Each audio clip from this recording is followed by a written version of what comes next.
Let's talk about Bank of America now, because this one is also one of the big players in the US. It might also be known to you by its individual business unit called Merrill Lynch, because at some point during the last financial crisis, Merrill Lynch crashed, and so Bank of America Merrill Lynch acquired it. It has grown through acquisition, headquartered in Charlotte, North Carolina. That's interesting, although they have a very big office in downtown Midtown Manhattan. $247.4 billion worth of market cap. It's a little bit smaller than Wells Fargo. Trades on a price-earnings ratio 18.48, dividend yield of 1.18%. Graph, please. That's 5 years again, and you can see that's looking handsome. Yeah. But again, to make the point, they trade at $25 now. The all-time high, I believe, was somewhere in the region of $50. Where's my notes? $54. So it's basically not got back yet to where it was, and that was in 2006. No, this graph shows a sort of a shorter time frame, like you say. It cuts out that big decline we saw in the company. Interesting enough, they've focused the bank, and they've cut a lot of costs over the past 5 years, over $15 billion, which is big numbers. Yep.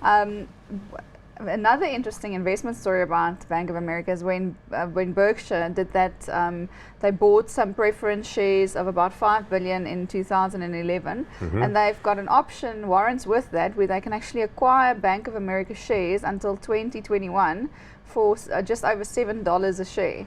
And what stake would that give them if they were to exercise that? It's not enormous. Yeah, no, it's not enormous. It's not even, I mean, it's not even close to. And that was why, because that was a very difficult time for the banks to raise additional funding. So people like Buffett were making hay while the sun was shining, and they did similar deals with GE and with Goldman Sachs. Yes, that's right. So they actually bought when the sector was out of favor. That Warren I agree.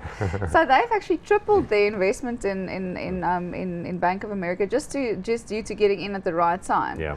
But I think overall, banks, after the financial crisis in the US, they sort of leaned down, they focused on cutting costs, they focused on sort of building their corporate sort of identity and the feeling of how people feel about American banks. We should be aware that people were, banks were very out of favor. Just after but now it seems better. And the other thing, of course, under Trump is that even if they don't get huge tax cuts, the regulatory pressures on banks were extreme. So under the Democrats in the US, those finance committees in Congress kept designing new legislation to tie them up in order to look at legislation around their credit margins, about their lending practices, around their solvency, liquidity, all of that stuff. All of which added costs to the banks because they had to have regulatory people and compliance departments to give effect to it. So under Trump, that looks as though that's all going to get rolled back. Things like Dodd-Frank and all that other stuff, which was brought in to make it a less risky environment. So that's a huge cost saving, and that's why the share prices have risen.